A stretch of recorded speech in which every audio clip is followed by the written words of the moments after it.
লাগছে গোরক্ষনাথ? সারা দিন ধরে বড় গুরুকে ডেকে গেলাম, নিজের কথাও ভাবিনি। বড় গুরু? আমার গুরুর গুরু, ত্রিকাল দেখতে পেতেন। তোমার সঙ্গী তিনটে কি করছে? ওরা ঘুমোচ্ছে। এই জায়গাটা ভালো নয় বাবু, কিসে যেন গন্ধ পাচ্ছি। কিসের? কই, আমরা তো কিছু পাচ্ছি না। নাক টানতে টানতে যেন গন্ধের পিছু নিয়ে গোরক্ষনাথকে এগোতে দেখে অর্জুন তার সঙ্গী হল।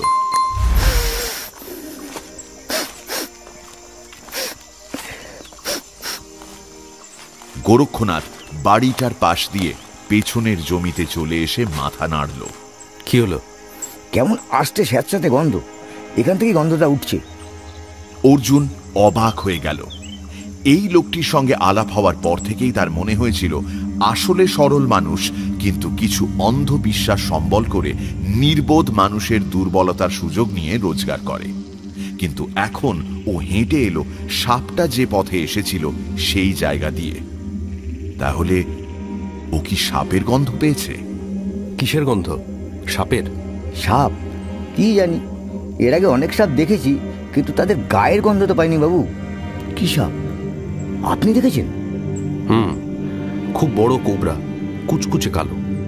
তাহলে বাস্তু সাপ। তা তেনারা তো একা থাকেন না, জোড়া আছে। তবে তাদের শরীর থেকে গন্ধ বেরোয় এ কথা তো শুনিনি বাবু। তো তিনি কোথায় গেলেন? ওই সমাধিবেদীর নিচে গর্ত আছে, সেখানে ঢুকেছে। গোরক্ষনাথ এক পা এগিয়ে গেল। আই বাপ, এ তো কবর। বাস্তু সাপ তো কবরের ভিতরে কখনো ঢুকবে না। না বাবু, এই জায়গাটা কিন্তু আমার ভালো লাগছে না। কিন্তু কেন ভালো লাগছে না? সাপের ভয় পাচ্ছ? গোরক্ষনাথ অর্জুনের দিকে তাকালো। বিষধর সাপকে কে না ভয় পায় বাবু, তবে এই জায়গাটা ভালো না।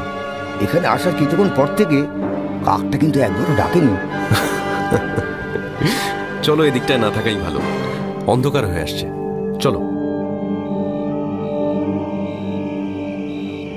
এখানে সন্ধে বলে কোনো সময়কে চিহ্নিত করা গেল না।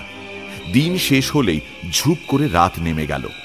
এমন নিকষ কালো রাত অর্জুন কখনো দেখেনি। বটা জেনারেটর চালু করায় ঘরে ঘরে আলো জ্বলছে। তার ফলে আর এক বিপদ, জঙ্গলের যাবতীয় পতঙ্গ ছুটে এসে ঝাঁপিয়ে পড়ছে বাড়িটার ওপর। মেজরের খুব ইচ্ছে ছিল বারান্দায় বসে জঙ্গলে অন্ধকার উপভোগ করার, কিন্তু পোকার হাত থেকে বাঁচতে ভেতরে এসে সব জানালা দরজা বন্ধ করতে হলো। এখন জানালার সারশিতে শব্দ হচ্ছে, মাঝে মাঝে বড় বড় পোকা আছড়ে পড়ছে সেখানে। তারা আলোর কাছে আসতে চায়।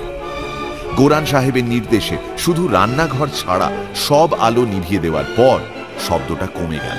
তিনি তার ঝোলা থেকে ব্যাটারি চালিত একটা বাল্ব বের করলেন, যার মৃদু আলোয় ঘর পরিষ্কার দেখাবে। অর্জুন উঠে রান্নাঘরে চলে এলো। সেখানে এখন গোরক্ষনাথ আর বটা পাশাপাশি দাঁড়িয়ে রান্নার আয়োজনে লেগেছে। তাকে দেখে বটা বলল, আপনারা কখন খাবেন? 8টার মধ্যে খেয়ে নিলে ভালো হয়, তাহলে আমরা ছুটি পাই। 8টা বাজতে অনেক দেরি আছে।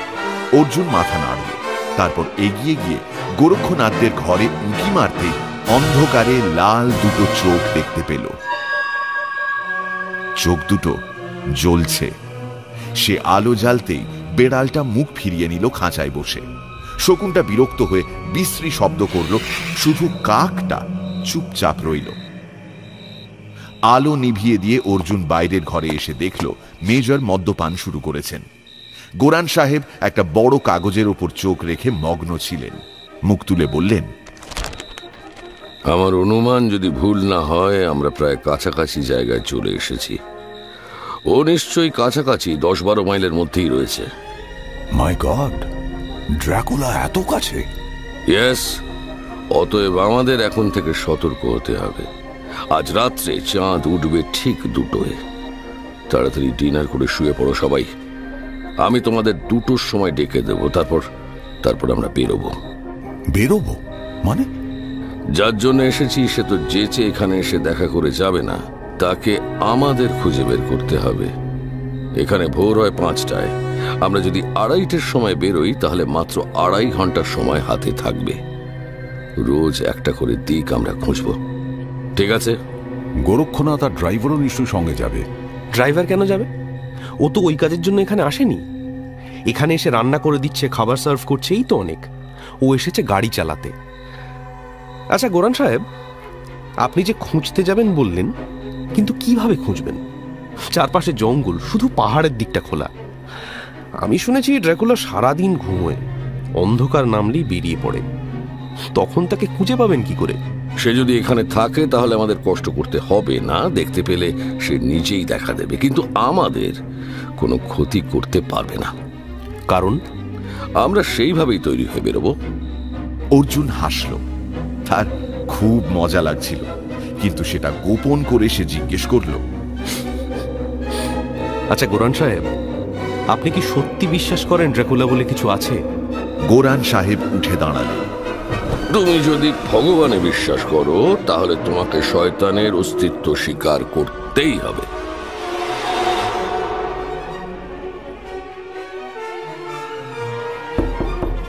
দরজায় শব্দ হতেই ঘুম ভেঙে গেল অর্জুন। তৈরি হয় না অর্জুন? বাইরে গোরান সাহেবের গলা। তৈরি হতে বলছেন। বিছানা থেকে নামতে মোটেই ইচ্ছে করছিল না, কিন্তু নামতে হলো। ঘরে অন্ধকার, কিন্তু বাইরের পৃথিবীটা ততটা নয়। কাছের জানালায় চলে এলো অর্জুন। পাতলা, খুব পাতলা স্বরের মতো জ্যোৎস্না নেতিয়ে আছে লনে, জঙ্গলে।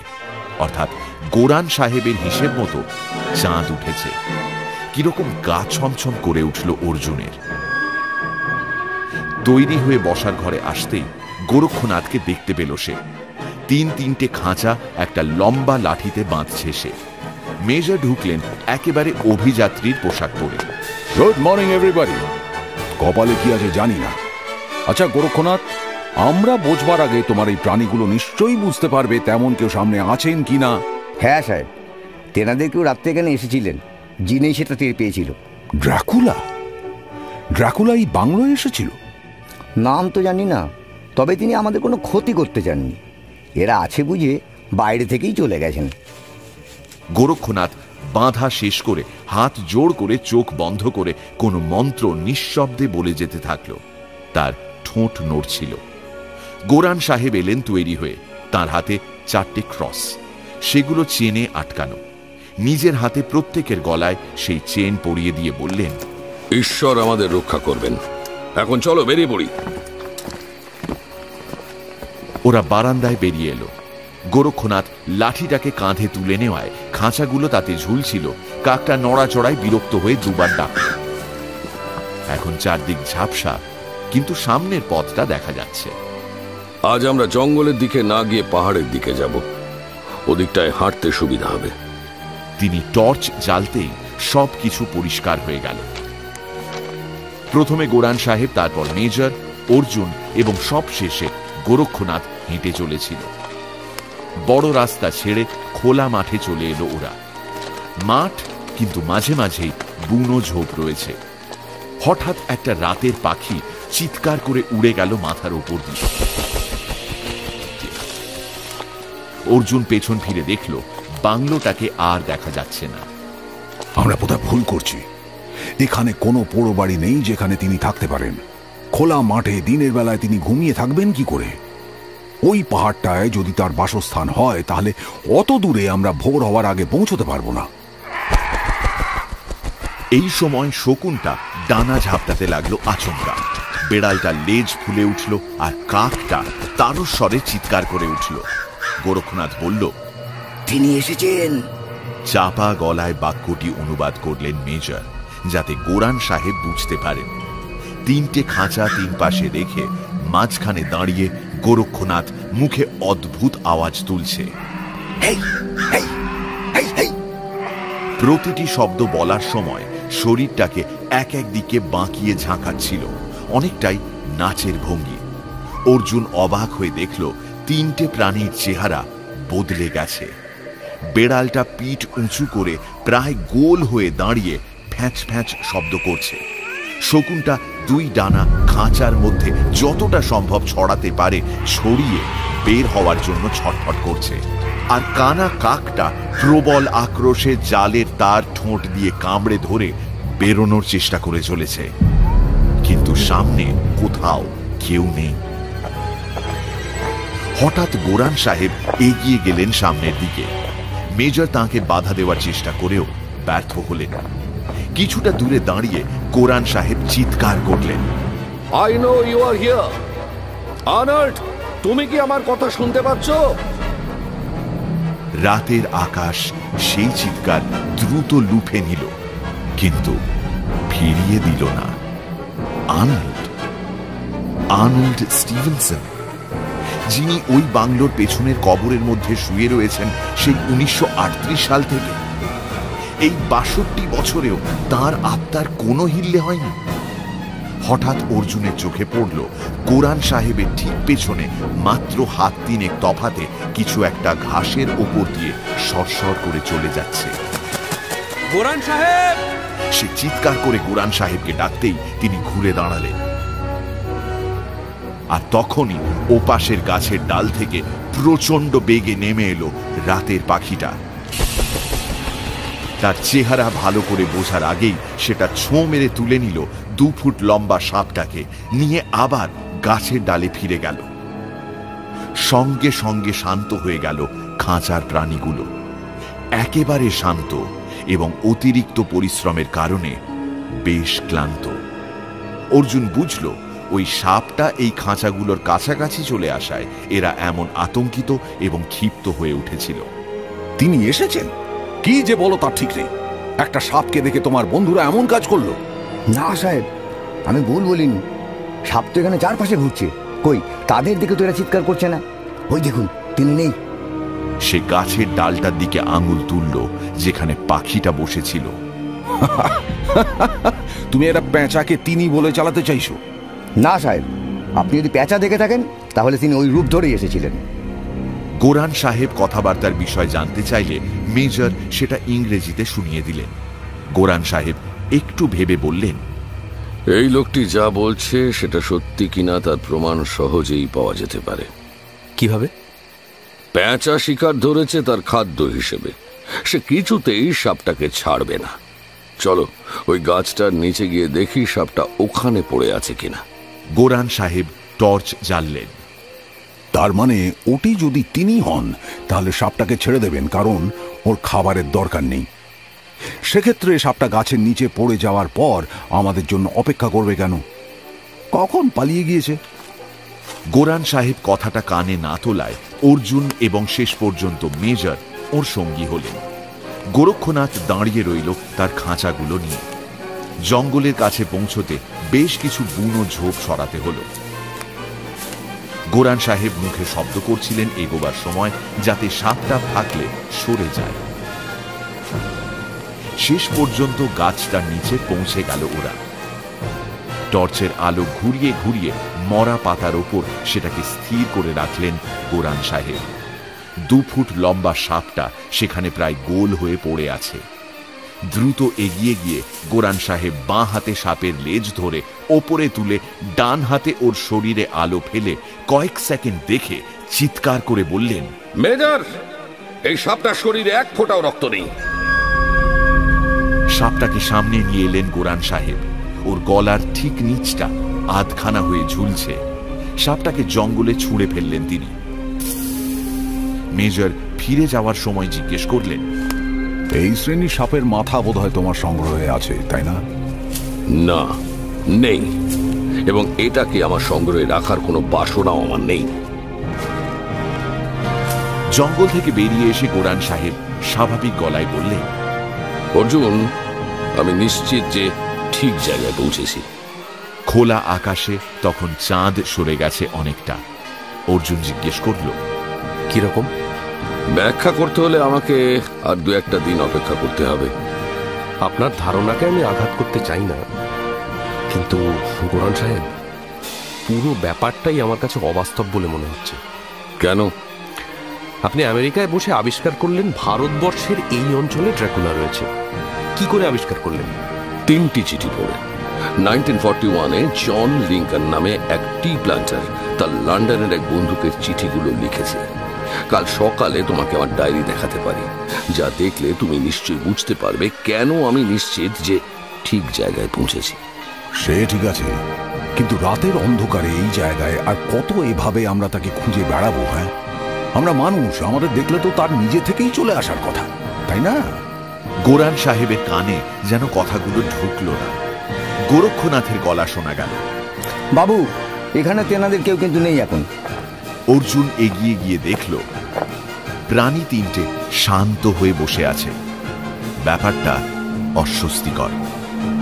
গোরান সাহেব শিক্ষিত পণ্ডিত মানুষ, তিনি বলেছেন এখানে ড্রাকুলা এসেছিল। গোরক্ষনাথ অশিক্ষিত, সংস্কারাচ্ছন্ন, তার কথায় কান দেওয়ার কোনো যুক্তি নেই, সে ওই কথা বলতেই পারে। কিন্তু বেড়াল, কাক, শকুন এমন অদ্ভুত আচরণ করবে কেন? অত দূরে বুকে হাঁটা সাপটাকে কানা কাক দেখে ভয় পেয়ে চিৎকার করবে, এটাও তো ভাবা যায় না। হঠাৎ হাওয়া বইতে লাগলো। ওরা মাঠের মধ্যে দাঁড়িয়ে দেখল সেটা যেন ঝড়ের চেহারা নিল। ঝড় হচ্ছে, অথচ আকাশে এক ফোঁটাও মেঘ নেই। পাশে এসে দাঁড়িয়ে মেজর বললেন, হচ্ছেটা কি? হ্যাঁ, সামনের জঙ্গলটা এখন অস্থির। গাছগুলো প্রবল বেগে ডালপালা নেড়ে চলেছে। কয়েক সেকেন্ড এইরকম চলার পর আচমকা প্রকৃতি শান্ত হয়ে গেল। হঠাৎ গোরান সাহেব চিৎকার করলেন, লোক! অর্জুন দেখল এক ঝাঁক বাদুড় জাতীয় প্রাণী গাছগুলো থেকে উড়ে আসছে। ওদের উড়ে আসার ভঙ্গিটা খুবই হিংস্র। গোরান সাহেব টর্চের আলো ফেলতে চাইলেন ওদের ওপরে। গোরক্ষনাথ তৎক্ষণাৎ লাঠি শুদ্ধ খাঁচাগুলোকে ওপরে তুলে নিল। নিতেই কাক, বেড়াল, এমনকি শকুনটাও চিৎকার শুরু করে দিল। নিচের দিকে শোঁ শোঁ করে নেমে আসা বাদুড়গুলো ঢেউয়ের মতো ওপরে উঠে গিয়ে পাহাড়ের দিকে চলে যেতেই গোরক্ষনাথের পোষ্যরা শান্ত হল। মেজর তাকিয়েছিলেন পাহাড়ের দিকে, বললেন, চশমাটা পাল্টাতে হবে, মনে হচ্ছে পাওয়ার বেড়েছে। কেন? বাদুড়গুলো আচমকা ঝাপসা হয়ে গেল, দেখতে পেলাম না। চাঁদ ডুবে যাচ্ছে পাহাড়ের ওপাশে। হঠাৎ জ্যোৎস্না চলে যাওয়ায় অন্ধকার ঘন হয়ে গেছে বেশ। গোরান সাহেব বললেন, এবার ফিরে যাওয়া যাক, প্রথম দিনের পক্ষে যথেষ্ট হয়েছে। মেজর খুব খুশি হলেন। পকেট থেকে একটা নিপ বের করে খানিকটা তরল পদার্থ গলায় ঢেলে বললেন, তাহলে ফেরা যাক, এখনই ভোর হবে। তোমরা নিশ্চয়ই বাংলোয় ফিরে গিয়ে বিছানায় উঠে বসবে, কিন্তু আমি এই জঙ্গলের ভোরটাকে লনে বসে এনজয় করব। আন্ডারস্ট্যান্ড? কেউ জবাব দিল না। গোরান সাহেবের টর্চের আলো ওদের পথ দেখাচ্ছিল। একটু একটু করে অন্ধকার পাতলা হয়ে আসছে। এবার বাংলোর পেছনটাকে দেখতে পেল ওরা। ছায়া ছায়া, অস্পষ্ট। হঠাৎ অর্জুন দাঁড়িয়ে গেল। সে কি ঠিক দেখছে? কোনো মানুষের ওখানে দাঁড়িয়ে থাকার কথা নয়, কিন্তু লম্বা গাউন পরা কেউ কি ওখানে দাঁড়িয়ে? সে মেজরের হাত ধরে দাঁড় করালো। দেখুন তো, বাংলোর পেছনে কাউকে চোখে পড়ে কিনা। মেজর দেখলেন, তারপর মাথা নেড়ে বললেন, না, অবশ্য আমার এই চশমাটাকে পাল্টাতে হবে। তবু বলছি না, ওখানে এখন কে যেতে পারে? আমাদের ড্রাইভারটা ব্যাটার ঘুম ভেঙে যাওয়ায় ওখানে যাবে কেন? সাপের খবরটা কি জানে না বুদ্ধুটা? গোরান সাহেব দাঁড়িয়ে গেলেন। কি হয়েছে? মেজর আবার হাঁটা শুরু করে তার কাছে পৌঁছে অর্জুনের কল্পনার কথা বললেন। গোরান সাহেব অর্জুনের দিকে তাকালেন। তুমি কি কোনো লম্বা ফিগার দেখেছো, যার পোশাক কালো, একটু বেঁকে দাঁড়ানো? যদিও আমি ঠিক নিশ্চিত নই। আমিও দেখেছিলাম, কিন্তু পরে বুঝলাম ওটা একটা সরু গাছ। প্রচুর পাতা থাকায় এত দূর থেকে কালো পোশাক পরা মানুষের মূর্তি বলে মনে হচ্ছে। চলো। বাংলোয় পৌঁছবার আগেই ভোর হয়ে গেল। রোদ ওঠেনি, সূর্যের দেখা পাওয়া যায়নি, কিন্তু তিনি আসছেন জানিয়ে চমৎকার এক আলোয় পৃথিবী আলোকিত হল। এখন অন্ধকার যা আছে তা গাছের পাতার আড়ালে। বারান্দায় উঠে এসে দেখা গেল বসার ঘরের দরজাটা খোলা। মেজর বললেন, সর্বনাশ, দরজা খোলা কেন? কেউ কি ঢুকেছিল? পৃথিবীর সবচেয়ে সেরা চোর এত দূরে জঙ্গলের মধ্যে চুরি করতে অন্তত রাত্রে আসবে না। হাওয়ায় খুলে গেছে, তখন ঝড় উঠেছিল। চোরের কথা বলছি না। যার সন্ধানে আমরা এখানে এসেছি তিনি যদি ঘুমন্ত ড্রাইভারকে একা পেয়ে চলে আসেন। অর্জুন বসার ঘরে ঢুকল। ঘরের ভেতরে এখনো আলো ঢোকেনি। সে দ্রুত চলে গেল 4 নম্বর ঘরের দরজায়। দেখল বটা উপুড় হয়ে শুয়ে আছে বিছানায়। ওর শোয়ার ভঙ্গি দেখে ঘাবড়ে গেল অর্জুন। ধীরে ধীরে বিছানার পাশে এসে সে ডাকল, বটা, বটা। বটা কোনো সাড়া দিল না। ইতিমধ্যে গোরক্ষনাথ এবং মেজর এসে দাঁড়িয়েছেন পাশে। মেজর চাপা গলায় জিজ্ঞেস করলেন, ডেড? অর্জুন জবাব দিল না। মেজর বললেন, গলার পাশে দাঁতের দাগ আছে কিনা ভালো করে দেখো তো। কিন্তু সেটা দেখার আগেই গোরক্ষনাথ বটার পায়ের আঙুল ধরে ঝাঁকুনি দিল। বটাবাবু, ও বটাবাবু! সঙ্গে সঙ্গে ধড়মড়িয়ে উঠে বসল বটা। প্রথমে বুঝতে না পারলেও খুব তাড়াতাড়ি সামলে নিয়ে বলল, আপনারা ফিরে এসেছেন? যাক বাবা, খুব চিন্তা হচ্ছিল আপনাদের নিয়ে। কারোর কোনো বিপদ হয়নি তো? কিছু না। এই, চা খাওয়াতে পারো?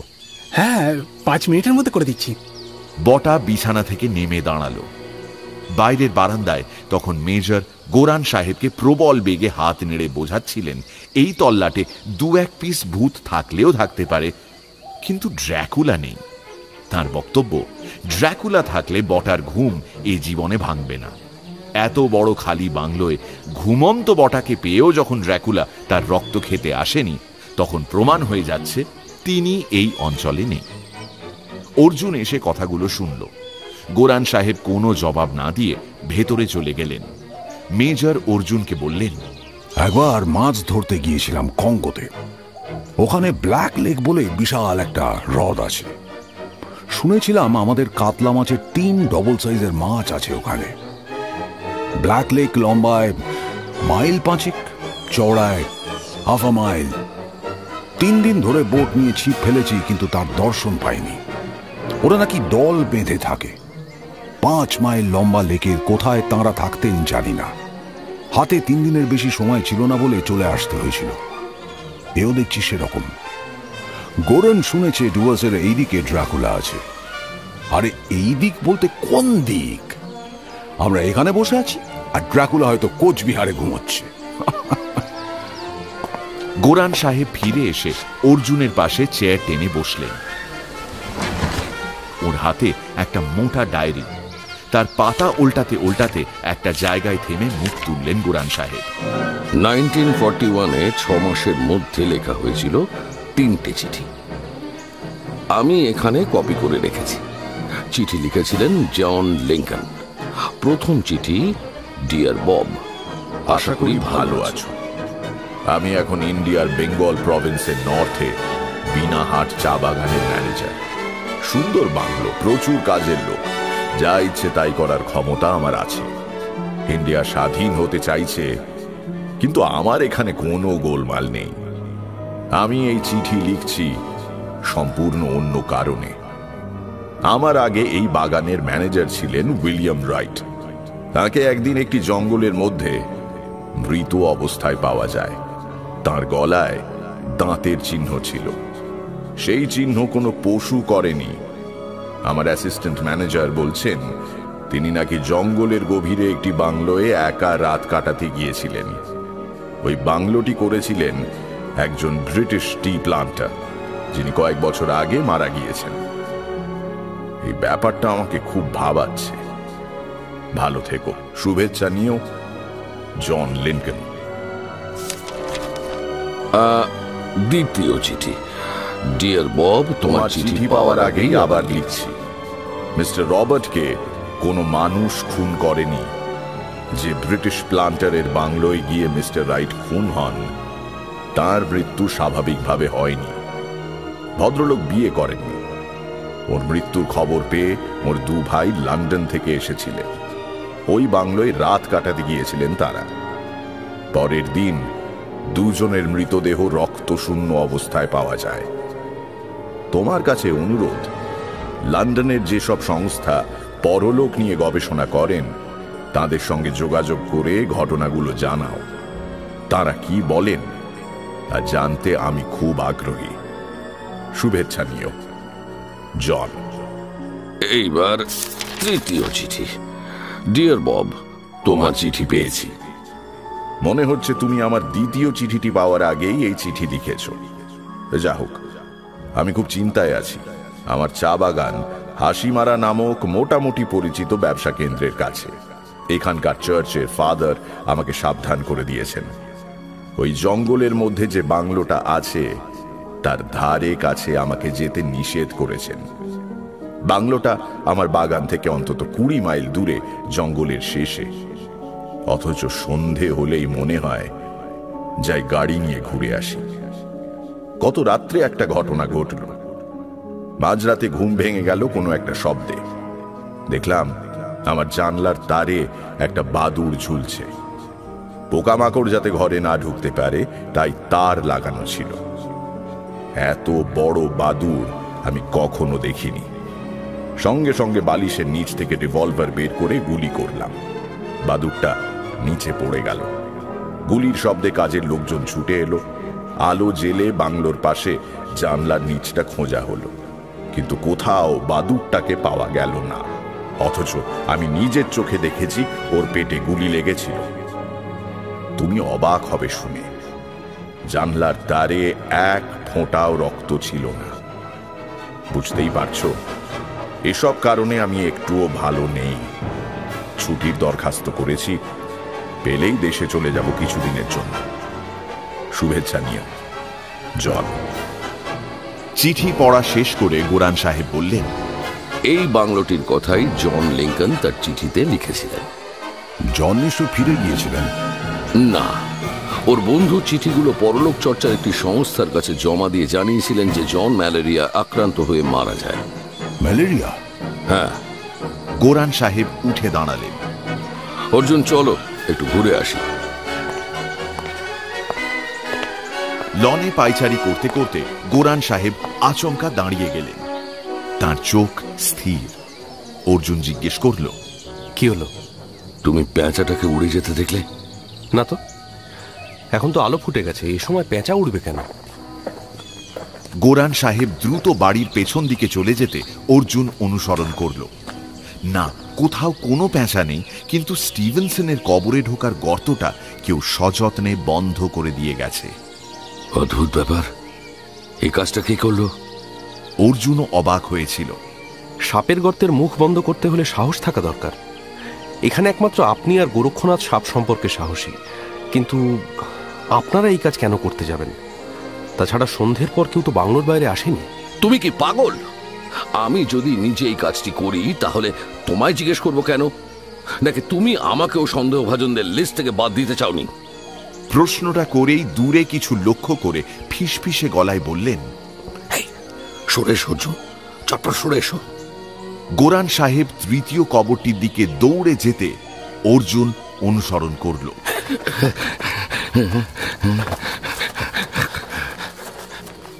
খানিকটা দূরত্বে দাঁড়িয়ে সে লক্ষ্য করতেই সাপটাকে দেখতে পেল।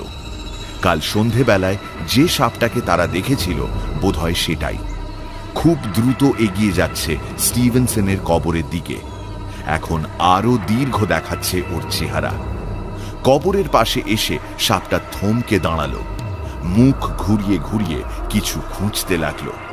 পাশে কুঁজো হয়ে দাঁড়ানো গোরান সাহেব বললেন, অর্জুন, ঢোকার গর্তটা খুঁজছে। হঠাৎ ফোঁস ফোঁস শব্দ প্রবল হলো। সাপটা যে খুব রেগে গেছে বোঝা যাচ্ছিল। আচমকা ফনা তুলে দাঁড়িয়ে পড়ল সে। এত লম্বা মোটা সাপকে কখনো ফনা তুলতে দেখেনি অর্জুন। মুখ ফাঁক হওয়ায় সরু জিভ মাঝে মাঝেই বেরিয়ে আসছে। সোজা হয়ে দাঁড়ানো ওর মাথা অর্জুনের উচ্চতার সমান হয়ে গিয়েছে। এই অবস্থায় ও যদি কাউকে আক্রমণ করে তাহলে আত্মরক্ষা করা অসম্ভব হবে। হঠাৎ অর্জুন লক্ষ্য করল গোরান সাহেবের মুখের চেহারা বদলে যাচ্ছে। সাপ দেখলে ওর চোখ মুখ যেরকম ভয়ঙ্কর হয়ে ওঠে, এখন ঠিক সেই অবস্থা। অর্জুন শক্ত হাতে ওর হাত ধরল। সেটা ছাড়াতে চেষ্টা করলেন গোরান সাহেব। আমাকে যেতে দাও, ওকে আমার চাই, আমার সঙ্গে ওর মাথাটাকে রাখবো। না,